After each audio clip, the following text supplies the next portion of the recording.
Hello বন্ধুরা, এই যে মাছটাকে অনেক কষ্ট করে কেটে নিয়ে আসলাম। মাছটা কেটে ধুয়ে নিয়ে চলে এসেছি। এখন এটা রান্না করব। আর এখানে মাছের মধ্যে ডিমও বেরিয়েছে, এই যে কতগুলো, কোথার থেকে আবার এরা চলে আসছে। তো এখন এটা মাথাটা আর ডিমটা রেখে দেবো আর মাছটা রান্না করব। তা এখন কাটাটা কীরকম হয়েছে জানি না, আমি কোনোদিন এত বড় মাছ বাড়িতে কাটিনি। ঠিক আছে, হ্যালো বন্ধুরা, মাছ কেটে এখন চলে আসলাম মাছের মশলা রেডি করতে। আজকের মাছটা হবে এই যে দই কাতলা করব। তার জন্য অল্প একটু মৌরি, কাজু বাদাম, অল্প চালমগজ, কাঁচা লঙ্কা নিয়েছি। আর টক দই তো অবশ্যই লাগবে। আর লাগবে হচ্ছে পোস্ত। এই যে পোস্ত রেডি করে নিয়েছি।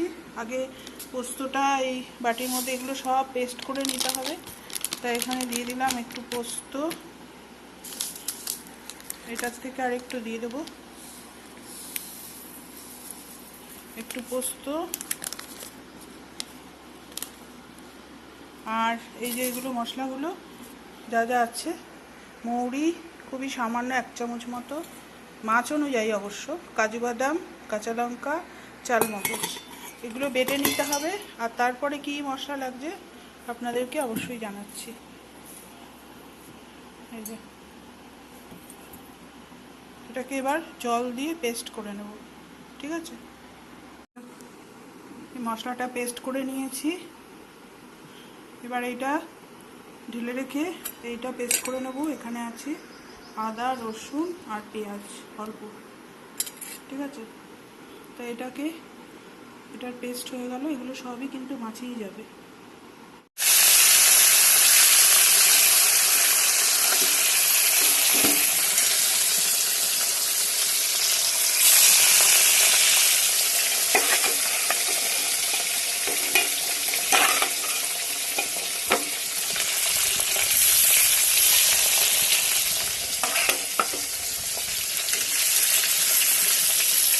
দিয়ে দিলাম, একদম হালকা হালকা করে ভাজবো, বেশি ডিপ ফ্রাই হবে না মাছটা।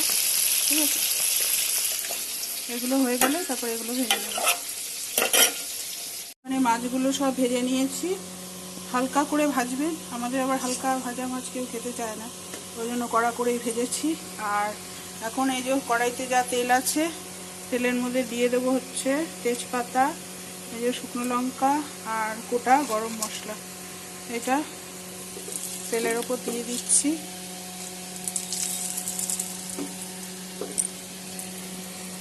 ঠিক আছে, আর একটু দেবো সাদা তেল।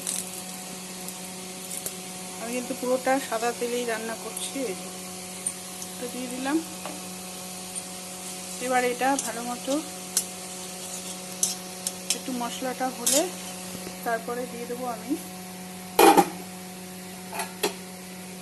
এই যে মশলাটা বেটে রেখেছি, পেঁয়াজ, আদা, রসুন, তারপরে এই মশলাটা দিয়ে দেবো। ঠিক আছে,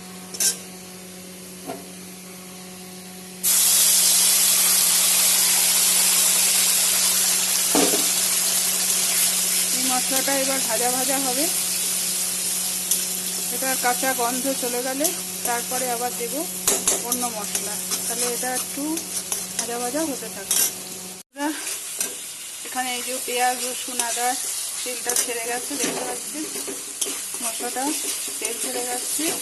এর মধ্যে নুন আর সামান্য একটু হলুদ দিয়ে দিয়েছি। আর এখন দিয়ে দেবো অল্প করে একটু জিরার গুঁড়ো। ঠিক আছে, আর অল্প করে একটু ধনের গুঁড়ো। এটাকে আবার কষাতে হবে। এটা যখন আবার কাঁচা গন্ধটা চলে যাবে তখন আমি দিয়ে দেবো হচ্ছে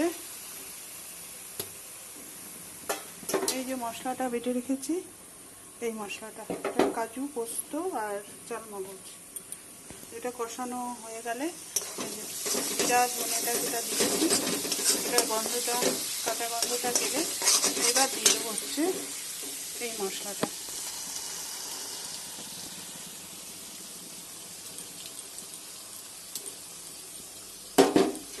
আবার এটাকে কষাবো ভালো করে।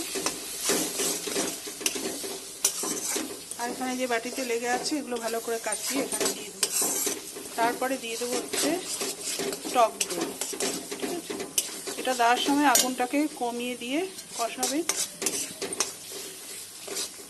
যেহেতু এর মধ্যে চালমগজ কাজু রয়েছে, নাহলে দলা দলা হয়ে যেতে পারে। আর টক দই দেওয়ার সময়ও আগুনটা কমিয়ে দেবেন। ঠিক আছে, তাহলে এই মশলাটা দিয়ে দিই এর মধ্যে কাচিয়ে। এই যে বন্ধুরা, দিয়ে দিয়েছি একটু চিনি আর টক দইও দিয়েছি। এটাকে মশলাটাকে আর একটু কষিয়ে তারপরে দিয়ে দেবো জল। আর নুন মিষ্টিটা দেখে নেবেন। আর এর মধ্যে একটু কাশ্মীরি লঙ্কার গুঁড়ো দিতে পারেন বা লঙ্কার গুঁড়ো দিতে পারেন। ঠিক আছে, তো এখন মশলাটা আরেকটু কষা হবে। আগুনটা কমিয়ে দিয়েছি যেহেতু টক দই দিয়েছি, নাহলে দলা দলা পাকিয়ে যাবে। ঠিক আছে,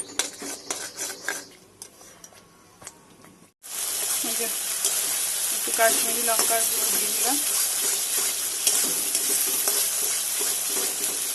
এখন এটা হয়ে এসছে, এই যে সাইড দিয়ে দিয়ে তেল ছেড়ে গেছে, দেখতে পাচ্ছেন। এখন এর মধ্যে দিয়ে দেবো হচ্ছে জল। বন্ধুরা, এখনই খুব সুন্দর একটা গন্ধ এসছে, খুব সুন্দর একটা গন্ধ বেরোচ্ছে। তো যাই হোক, মশলা কষানো হয়ে গেছে। এখন আমি জল দিয়ে দেবো। এই টক দই দিয়েছিলাম সেই বাটি করেই দিয়ে দিলাম জল। তা এখন জলটা যেই ফুটে উঠবে তখন আমি মাছগুলোকে দিয়ে দেবো। ঠিক আছে, এটা কিন্তু একদম জমে যাবে, যেহেতু চালমগজ আর বাদাম দেওয়া রয়েছে। একটু ঝোল ঝোল রাখবো।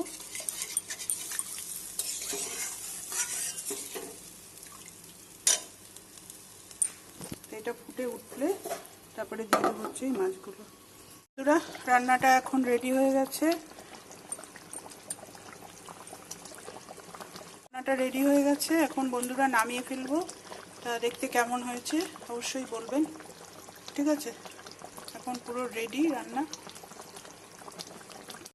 গুড আফটারনুন বন্ধুরা, এখন বাজে হচ্ছে 2:10। চলে আসলাম আজকের মেনু নিয়ে।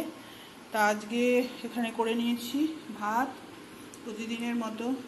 আর আজকে রান্না করেছি শুধুমাত্র এই যে দই কাতলা, এটাই করেছি। আর কালকের রয়েছে হচ্ছে এই যে পাতা বাটা, পাতা বলতে লাউয়ের খোসা আর চাল কুমড়োর খোসা বাটা, পটলের তরকারি, চাল কুমড়ো, সব রান্না রয়ে গেছে।